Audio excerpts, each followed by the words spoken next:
welcome once again. It's time for the one show we look forward to. We run towards running toward life.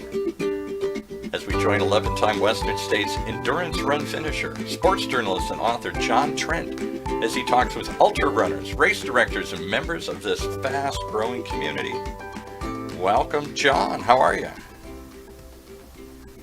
Hey, the sun is pretty much out today, and we're really happy to have a really special guest today on Running Toward Life. I've known Scott Mills for more than 2 decades now, and Scotty's time in the sport of ultra running goes back even further than that.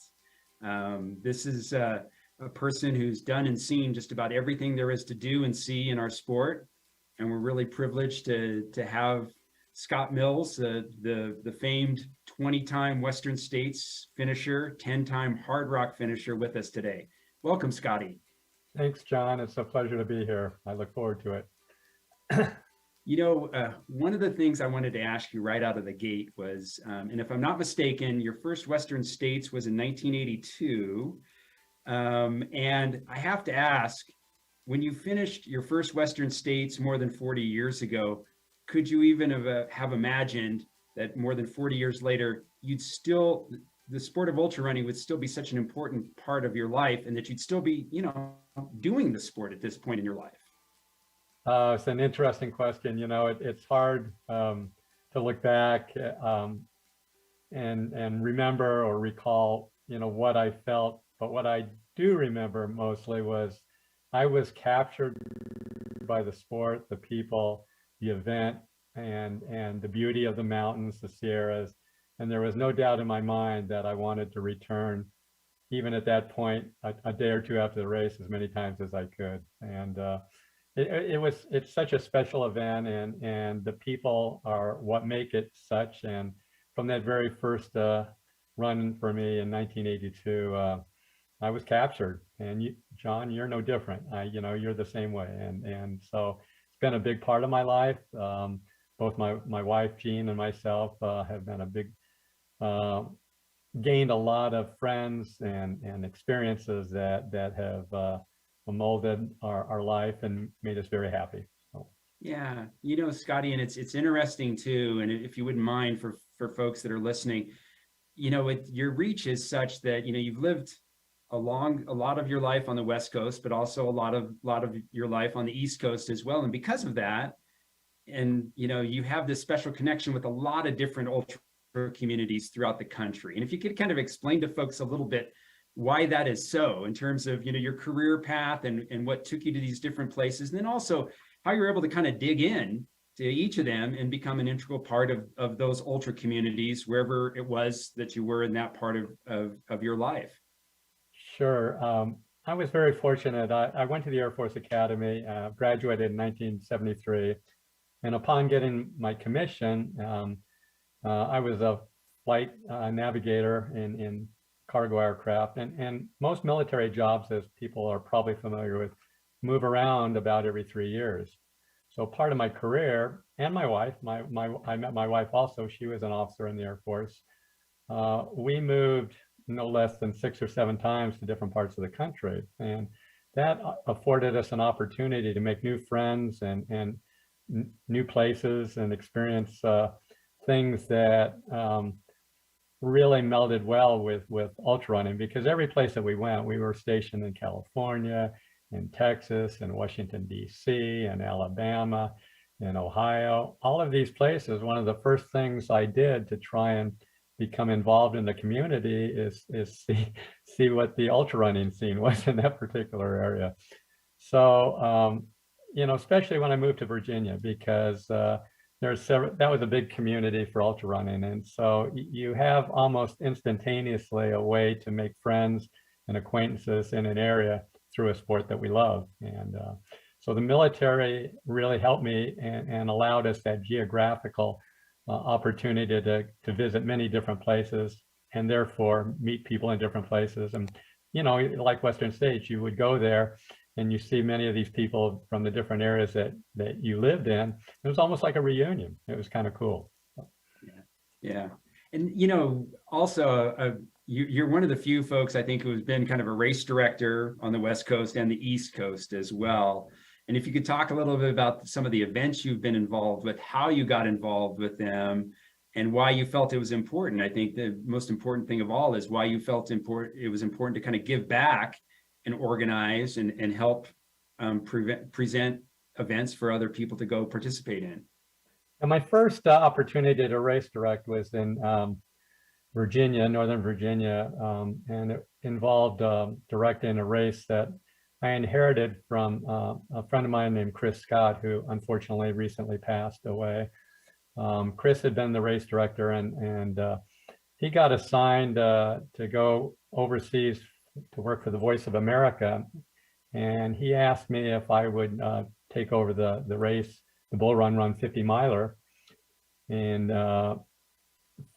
since he wouldn't be around, and I said, sure. So that was my first exposure to and race directing. And I became really the race director for the Bull Run 50 with the Virginia Happy Trails Running Club for almost 10 years.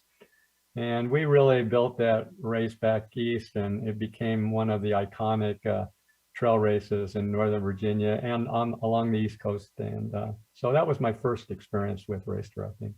And I loved it, you know, right from the get-go. I found that the friends that I had were very receptive to being my volunteers, and you can't put on any kind of event if you don't have good volunteers. So that worked well. And then, you know, for Bull Run, just to give people a picture of what that course is like and where it goes, there's a real historic element to that course, which I think is kind of fascinating. Right. It's along the Occoquan River where the Antietam battles occurred in the Civil War. So it has a lot of historical significance. And that's why Chris Scott made the theme of the race, the Bull Run 50. And you would join either as the North or the South and compete for awards, whether you were gray or blue. And so that whole theme and that whole race kind of revolved around the historical concept of the Civil War and Bull Run Yeah. and Antietam. And what about your involvement with San Diego 100? Because again, that's another event that's on the West Coast, obviously. By that point in your life, you were kind of at a different stage professionally. Maybe you might have had a little bit more time to invest in terms of being a race director, but talk a little bit about your involvement with San Diego 100. Sure. After Gene and I retired from the Air Force in Washington, D.C., we spent about 10 years there, and that's when I was with the Virginia Happy Trails Running Club and in the Washington, D.C. area, and we loved that. A lot of friends would visit Washington, D.C. I'm not so sure it was to see us, it was to see the Capitol, but it was really a lot of fun. After that, we kind of knew that we always wanted to move back to California, and we weren't sure whether we were going to move back because we spent 7 or 8 years of our career in Sacramento. That's where I really got hooked on the Western States Trail, being in Sacramento at the time. But we moved back, and we weren't sure whether we were going to move back to Sacramento or Southern California. Ultimately, I think we decided the weather won out just a little in San Diego. So we moved there, and as soon as I got there, I'd met some friends that were, you know, coming to our races, and I knew that lived in San Diego, and they knew that I had directed Bull Run, and they said, you know, we have this course that would just be prime for a 50-kilometer race, and we think you're the guy to be the race director since you have experience. And I said, well, what's that? And they go, well, the Noble Canyon course, the Noble Canyon, and we have it all laid out where we think it'd be a perfect 50-kilometer race. And I said, sure, I would love to put on a race, but only under the circumstances that all of you that are coercing me to do this agree to be my volunteers for the first year and not run it yourselves. So that was agreed upon. And in reality, Noble Canyon 50K was really the first race I created myself and directed for several years on my own with, of course, the help of my volunteers. After doing that for about 3 to 5 years, a good friend of mine, Paul Schmidt, had put on the San Diego 100 as a local 100-mile race. And unfortunately, his wife became ill, and he asked me if I would take over the San Diego 100-mile race because his priorities had shifted, as you would expect. And so I said, sure, Paul, I would love to take over San Diego 100 as long as you allow me to kind of change the course, because at that time, San Diego 100 was an out and back on the Pacific Crest Trail, 50 miles out, 50 miles back. And I was aware by this time, having lived in San Diego, that there was a lot of diversity up there. As you know, you've run the course. You've got different areas, the Mount Laguna area, the Lake Cuyamaca, Noble Canyon. And so he said, of course, I wouldn't ask you to take it if I didn't expect that you would own it and you could do whatever you want with it. So that was the beginning of directing the San Diego 100. I changed it pretty dramatically. And then I was also forced to have to change it because of wildfires and other issues that kind of forced us to change the course. I think the San Diego 100 course over the course of the event has changed the settings, the venue and everything at least a half a dozen times. So course records are somewhat hard to compare for the San Diego 100, but I will say you were there this last weekend. This guy, Mackay Clemens, who came to run the race, in my opinion, absolutely set the course record comparing all the past San Diego 100s.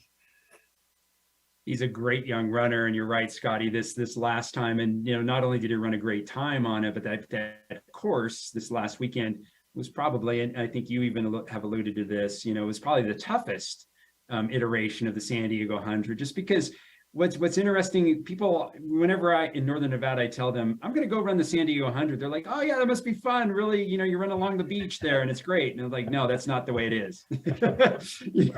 That's not even close to the way it is. It's a lot more rugged, a lot more challenging, I think, than people ever really give it credit for.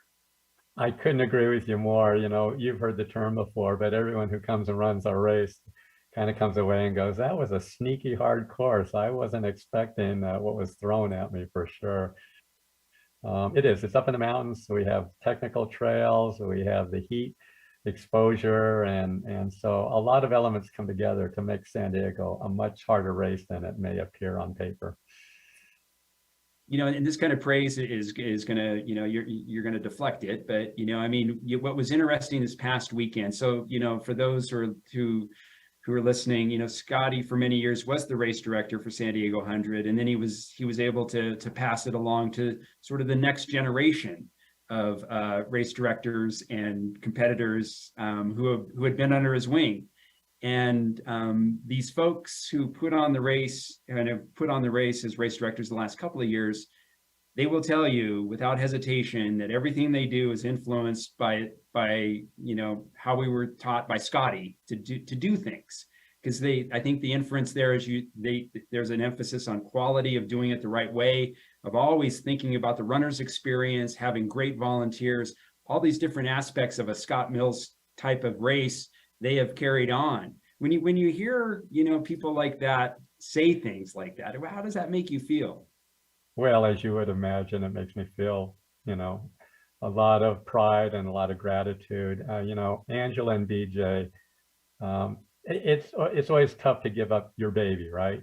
The race that you kind of, I wasn't the first RD, but in my mind I kind of think it was a different race when I took it over, or I developed it, and it was time. I think all race directors at some point in time, it's important to bring in new, younger people that you trust and will do a good job to take the race to a higher level. And BJ and Angela have done that, and they've respected my desires to maintain the tenets of what I think is important in a 100-mile race, and that's having the best volunteers, the best aid stations, making sure the race is safe for all the competitors, and infusing it with a scenario that people come away and going, man, I was treated so well at those aid stations because they're knowledgeable, they're helpful. I thought I was at the end of my rope, and they revived me and got me going and motivated me.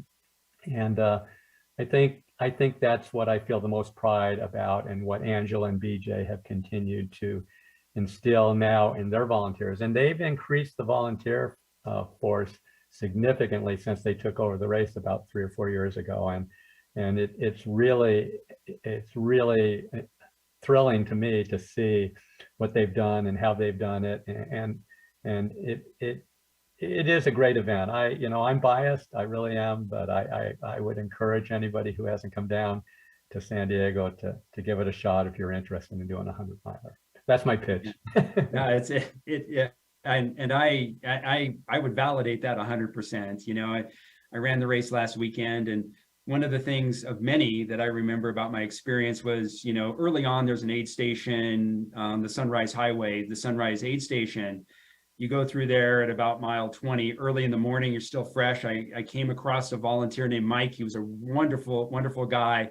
He helped me put ice, and he had told me that he had finished the race the year before, and he was volunteering at Sunrise because that was important to him to give back.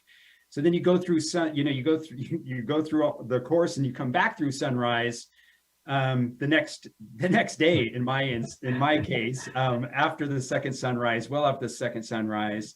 You go through the Sunrise Aid Station with 9 miles to go. I saw him again.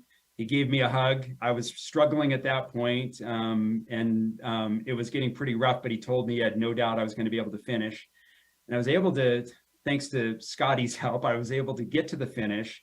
And then I remember, among other things, as I was on a cot at Scotty's urging to kind of make sure the medical folks could check me out, make sure I was okay, I saw this volunteer yet again. He had come back to the finish line to make sure that I had made it. And we had an emotional kind of reunion together. And it really, that's something I think I'm going to remember the rest of my life. Just the way this one man, among many volunteers out there, my journey became his journey. And then he made sure that he was there at the finish to see me finish. That's indicative. That's just not me, though. I think that's the runner experience that every runner has at the San Diego 100. Yeah, Michael Darris is who you're referring to. He's a great guy. His wife, also Ina, is fantastic. And I think they're representative of the volunteers at every single aid station in San Diego.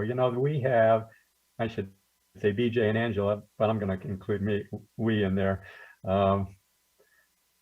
We have more than a 1-to-1 volunteer force. In other words, we have 200 competitors. We have well over 200 volunteers. And that's pretty impressive if you think about it, and they're all great people. It's really what, in my opinion, in Western states is no different. It defines, in many cases, the success of a race is the volunteer force, because Craig Thornley and the board do a wonderful, amazing job, but they'd be nothing if they didn't have the great volunteers that they do. Absolutely. The volunteers are the heart and soul of the sport, Scotty, as you know. You mentioned Angela, and I wanted to ask you about your relationship with her too, because I think, again, your friendship, your mentorship of Angela Chartel over the years. Angela, by the way, for folks who don't know, is a really, really great runner, and has competed at the highest levels of the sport. But she followed an interesting road to get to that point. And one of the key intersections in her life was when she became friends with you. And like so many of us, you took her under your wing and you taught her things. And your friendship helped spawn what was a number of great performances by Angela, and helped, teach the lesson that you involve yourself and you give back as well. And I think if you could talk a little bit about how you met Angela and what her friendship means to you, and the fact that she's helping be the co-race director of your baby, what that means too. Yeah, Angela, I could spend the next 2 hours talking about her past and her history and the things that she's overcome. And we just don't have time to do that. But suffice to say, Angela has the strength, the will, the intelligence, the motivation to have been thrown some things in life that were beyond her control, and in relationships and upbringing and everything. And she's turned all those bad things around and made her life very successful, not only as an athlete, but as a mother and as a family person and as a race director. And, I helped her maybe by giving her advice and stuff, but, credit goes to her, because people can mentor or help or volunteer or advise, but really it's up to the individual to have the strength and the wherewith, the guts and the determination to make decisions to make their life better. And she's done that. The way we did meet was interesting. It's a small story. Is she had lost, geez, I don't know, 80 pounds. She was way overweight and everything. And she started to do this by getting into running. And she'd run a couple marathons and she wanted to run then a trail 50K. So she came to Noble Canyon. And the race was filled up to limit. She called me and said, is there any chance I can get into the race if I show up with money on race day? And I said, you know, Angela, I don't know you, but if you promise me that you'll be there, you know, with cash in hand and ready to go, I'll make an exception even though we're filled up. She said, great, thank you, I appreciate that. So all of the events that she'd been running, marathons and all of that, are usually done on Sunday. Our race was on Saturday. So Saturday morning comes around and she's not there. And I'm talking to my timer. I said, has Angela Chartel showed up? No. I said, man, that's it. Never again am I gonna. So the next day I get a call from her basically, and she's so apologetic. And she said, I'm gonna send you the money. I thought the race was, I showed up on Sunday morning and there was nobody there and everything. I said, I could tell right off, you know, she was very sincere and it was an honest mistake. But that was the beginning of the friendship and the relationship. And I, you know, I think I helped her in certain ways, but also she gave back to me as a friend a lot of things over the years. And now the penultimate being the race director of an event that is very special to me, and she and BJ are doing a fantastic job. And I couldn't be more happy or prouder of what they've accomplished and what they continue to accomplish. Another lady that's important in your life, obviously, and you mentioned her earlier, is your wife, Jean, who's just a lovely, lovely person. How would you describe, you know, her influence on you, her support, her help through this long journey that you've been on of ultra running? Because, you know, it's a long time, Scotty, and that can put a lot of demands on a marriage if a person the other person finally has decided that's enough, I don't want to be a part of this anymore, but yet you and Jean continue to thrive. Yeah, I you know, John, you know this with Jill too. I'd be nothing without Jean, and she's been so patient, and she's given her time and her love and her devotion to me, to a degree in a sport that, as you I think would agree, can be very selfish at times. You know, the amount of training, traveling, non-coincidentally, most of our vacations have revolved around races, right? And that's something that she's never complained about, and has always supported me, and I love her more than life, and she's been there for every single one of my 100-milers, you know, 45 of them. And you know, now when I say to her, hey, would you like to come to a 50-kilometer with me? She goes, no, I'm not going to go to a 50-kilometer. No, I've done my time. You need me for a 100-miler, I'll be there. But you're not going to do any more 100-milers, right? And I said, well, for now, yes.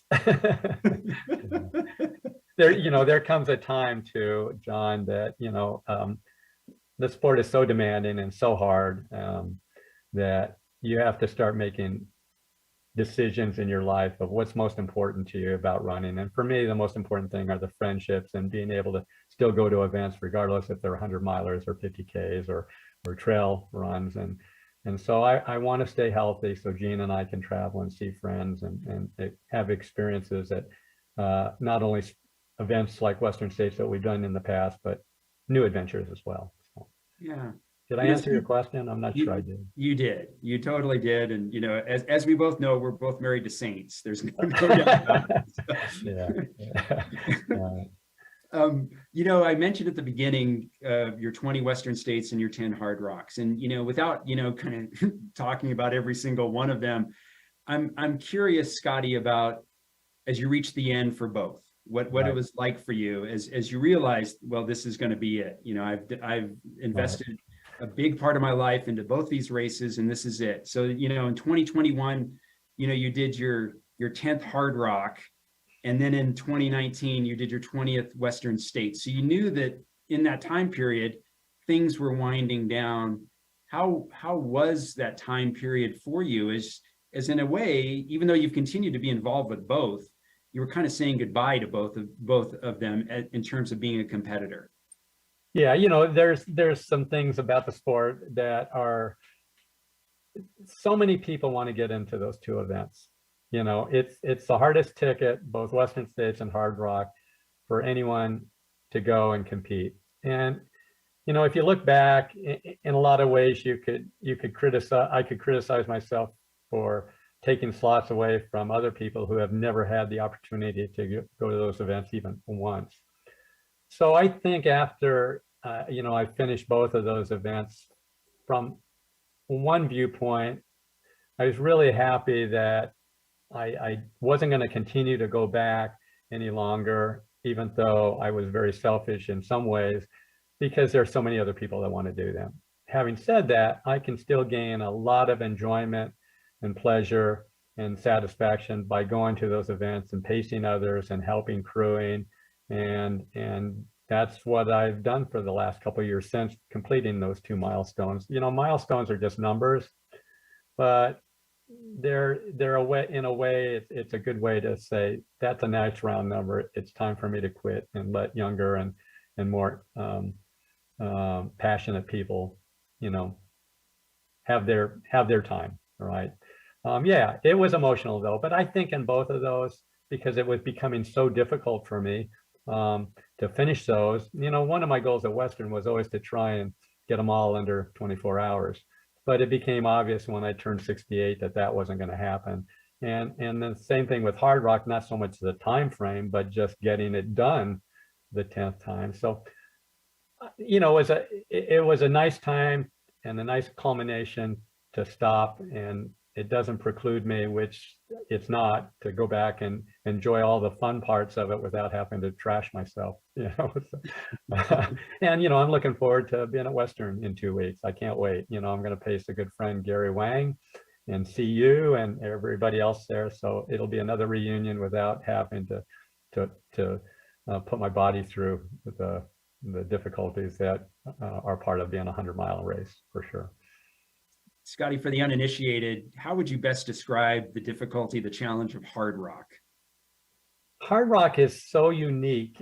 It's not like any other 100-miler, because quite honestly, with a 48-hour time limit, it can be, and it usually is in many cases, a hard walk. You know, if you're acclimated and you've trained to climb mountains, and you can get out there 3 weeks early and get the elevation acclimation, and you're a good hiker and an uphill hiker, and then you have the endurance and the sleep deprivation, I think Hardrock in many cases, it's harder than a lot of regular hundreds, but for a much different reason. So, you know, I know people that can do Hardrock that are in their 70s, you know, 73 and stuff.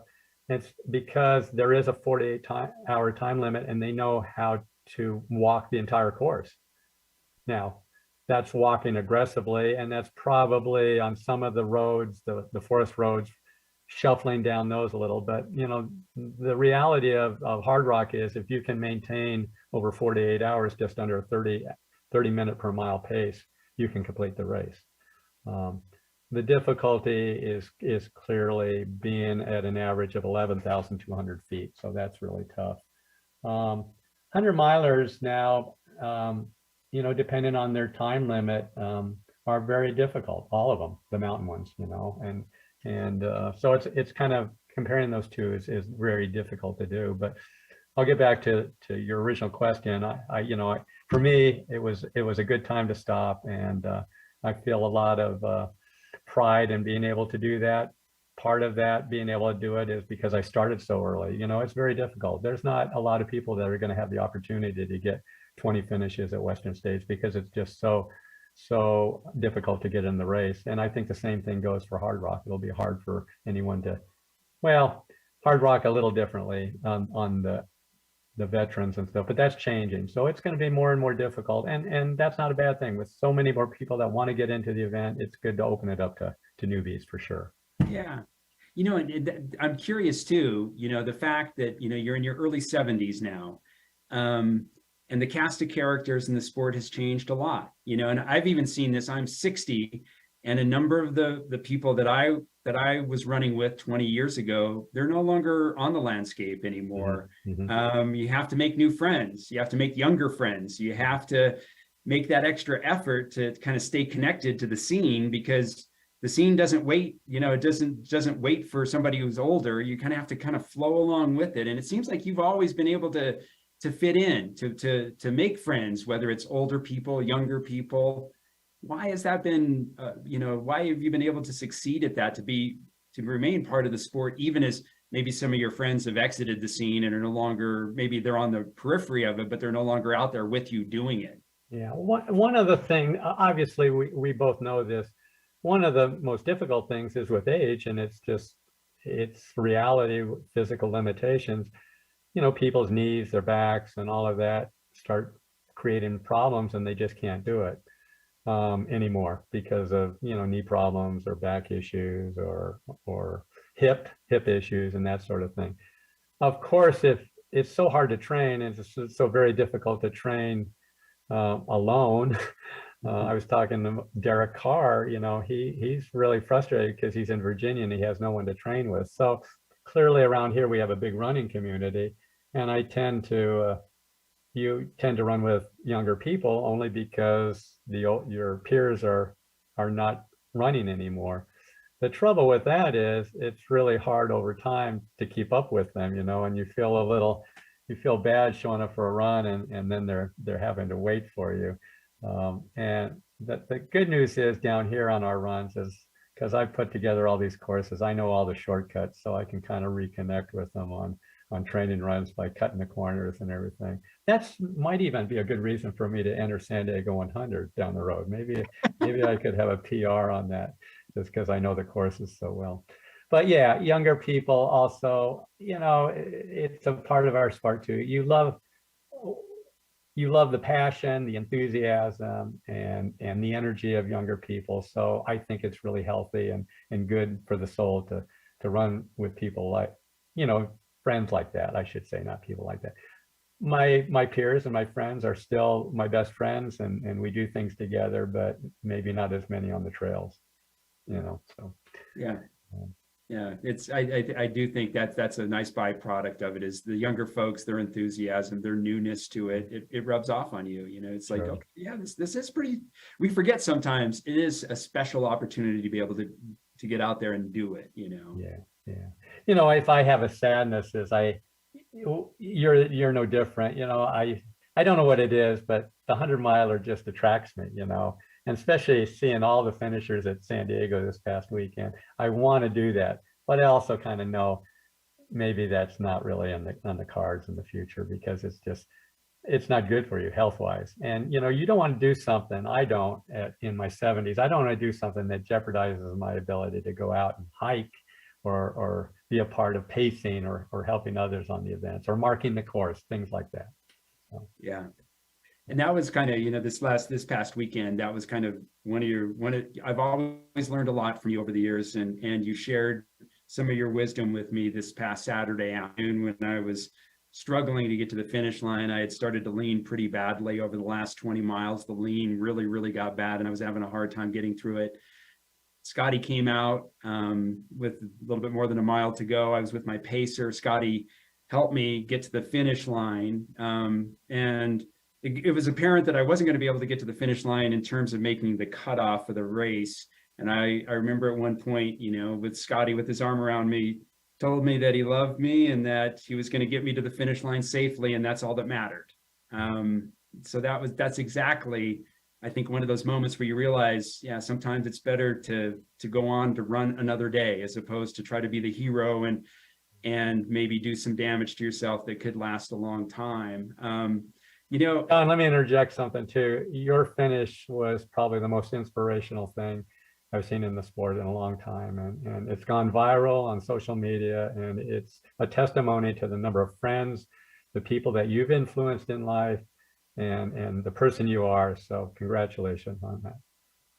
it was made special just knowing that one of my really dear friends was there with me to look after me, and again, Scotty, I think that's an example of the influence that you have on people where, your friendship means everything to us. And we try to live our running life the way you've lived your running life. I think so many of us aspire to be just like you, where we hope that we can reach that wise age where we're still out there doing it and we're still sharing lessons with others and helping others.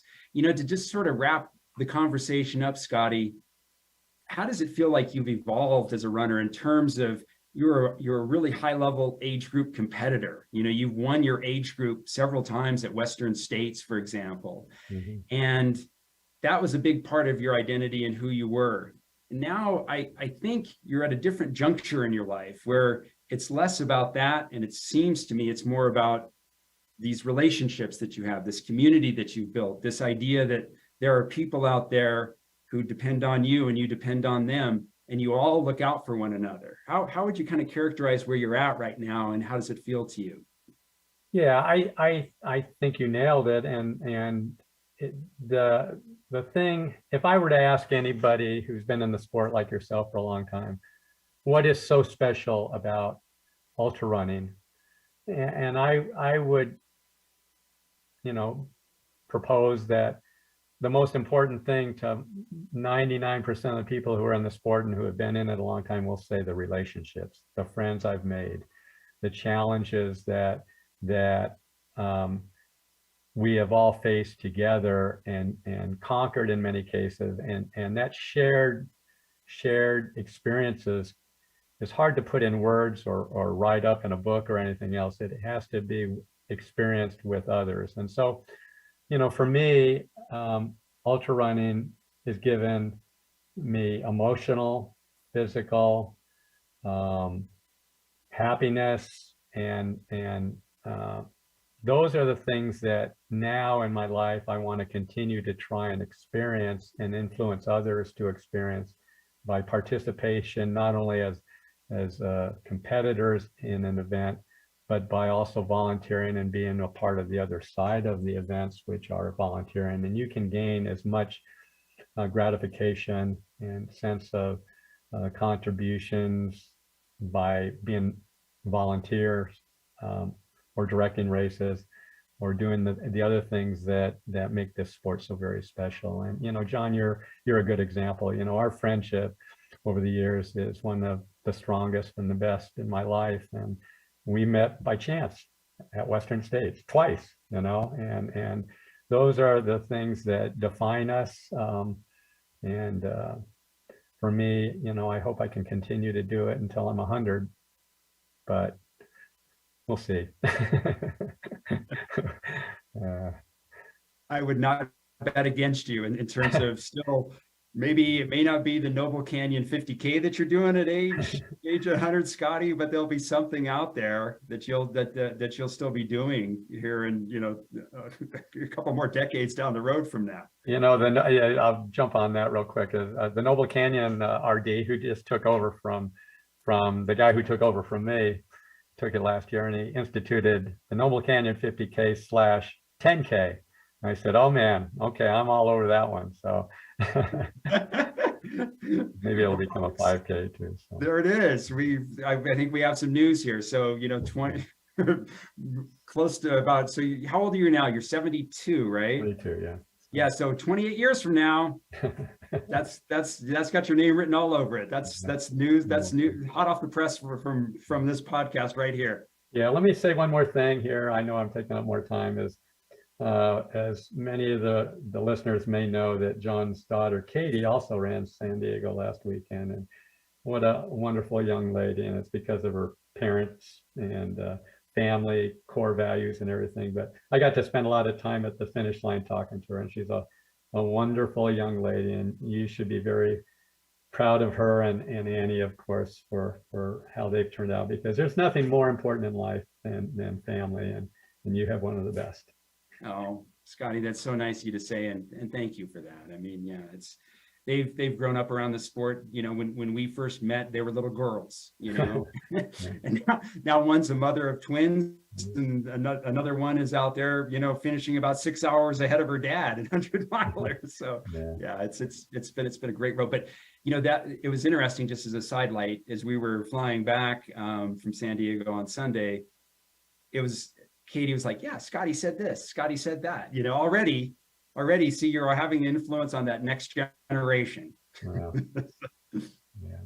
Anyway, John, you have a wonderful family, a wonderful life. Your contributions to the sport and in particular Western states are unmatched by very few people that are even come close to what you've given back to that sport. And on behalf of the broader population out there, people who have participated or helped out, thank you for all you give to the sport. Scotty, thanks for being such an important part of my life. And thank you for being our guest today. I think the wisdom, the stories, the experiences that you shared today have a far greater meaning than just you or I. And I hope the folks out there enjoyed listening. So Scotty, thank you to you. And we'll see you all next time on the trails.